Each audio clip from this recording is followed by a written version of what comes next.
upon a time, there lived a ghost. He was known to be a killer and feared the most. Once upon a time, there lived a ghost.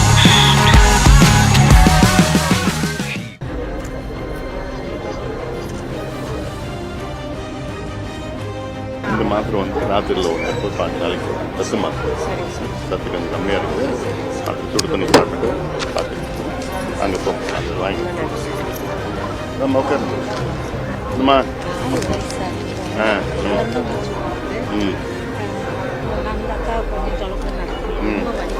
எவ்வளோ நல்லா இருக்கு ஒரு 2 வருஷம் 3 வருஷம் இருக்குமா எந்த 2 காலில் ஒரு காலில் இந்த முட்டியா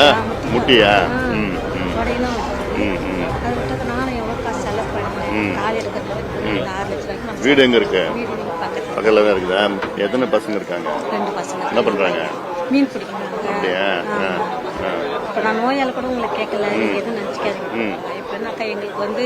ஆத்தல குழப்பம் கிடையாது ஆயில் நிறைய வந்து அதுக்கு தான் வந்திருக்கிறேன் நான் இப்போ இந்த ஆயில் வந்ததுதான் எங்க வீட்டுல வந்து போன வாரம் வந்தாங்க 4 நாள் பார்த்தாங்களா அவங்க சொல்லி தான் அப்புறம் இங்க வந்து பண்ணணும்னு கேம்ப் பண்ணியிருக்கிறேன் இது முடிச்ச உடனே நான் மீடியாக்கெல்லாம் சொல்லி கவர்மெண்ட்டுக்கு சொல்லி மத்திய அரசு மாநில அரசு எல்லாம் சொல்லி என்னென்ன பண்ணணும் ஏன்னா ரொம்ப மோசமா இருக்குது இன்னும் 2-3 வருஷத்துக்கு இங்க வாழ்வாதாரம் கிடைக்காது போறது இங்க அதுக்காக தான் நான் வந்திருக்கேன் பிள்ளைங்க படிச்சு கூட ஒரு ஒன்னும் ஆக போறது எல்லாம் ஆத்தொழி தான் போறாங்க போனாலும் ஒரு 50 ரூபா மீன் கொடுத்தா கூட யாரும் வாங்க யாரும் வாங்குறது இல்ல அது பார்த்தாக்க கான்ட்ராக்ட் வேலைக்கு தரேன்றாங்க படிச்ச பிள்ளைங்களுக்கு அந்த கான்ட்ராக்ட் வேலையை 10,000 ரூபாய் கொடுத்தாங்க எப்படி பத்துமா இருக்கிற படிப்புங்களுக்கு இப்ப இந்த சளி இருக்குதா சளிலாம் இல்ல ஆக்கிட்ட கைக்கா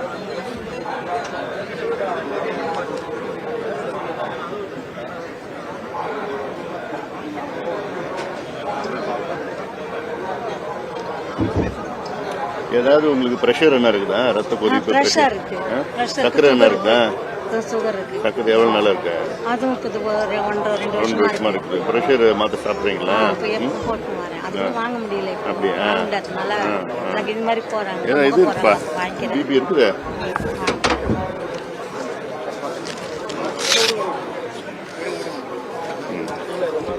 ஆட்டோமேட்டிக் தான்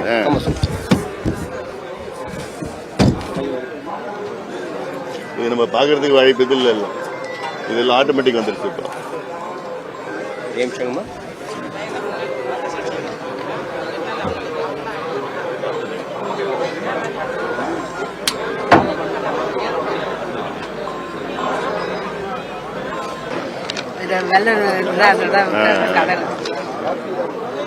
ரத்தம்லாம் கொஞ்சம் கரெக்டாக தான் இருக்குது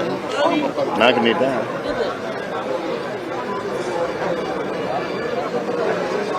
தூக்கம் வர மாட்டேங்குது சார் இதனால கால் வலினால தூக்கமே சுத்தமா வர மாட்டேங்குது சார் ஒரு எக்ஸ்ரே ஒன்று சொல்லி எடுக்கிறாங்க இங்கே இல்லை வெளியில தான் இப்போ எக்ஸ்ரே எடுக்கணும் அதை எடுத்து பார்த்துட்டு இப்போதைக்கு வலிக்கு இது கொடுக்குறோம்